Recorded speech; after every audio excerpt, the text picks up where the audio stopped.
President Bush's former top advisor, Karl Rove, is now a single man. He was granted a divorce from his wife, Darby, last week after 24 years of marriage. The couple has one son. Sanctity of other people's relationships don't generally have to worry about the sanctity of, about having the sanctity of their own relationships politicized or questioned or brought up on the news. On the other hand, someone who has made his political career out of perfecting the science of denigrating the sanctity of other people's relationships for political gain doesn't necessarily get that same respect. That, of course, was MSNBC's Rachel Maddow responding to Karl Rove's request for privacy in the matter of his second divorce.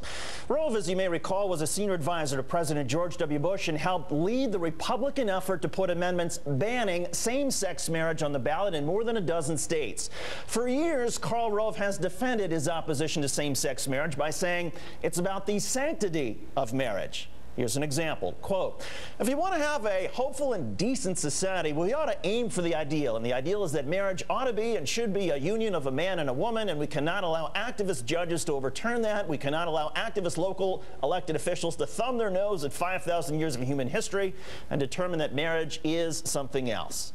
So here to make their case on Karl Rove, Jane Hampshire, founder of the liberal blog FireDogLake.com, and Liz Mayer, self-described libertarian Republican blogger at LizMayer.com. Liz, I had a libertarian tell me today that with Karl Rove and the word hypocrite, the only question should be whether hypocrite is in all caps or whether it's all caps and underlined.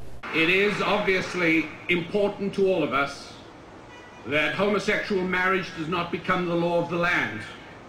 Let me tell you that for every logical argument we can bring to show that it's a very bad idea, the other side, spreading the stain of secular socialism, will bring 3 better arguments that it's a very good idea, and then it's simply our argument against theirs. It turns out that you have to go into rehab if you use the word faggot. So I'm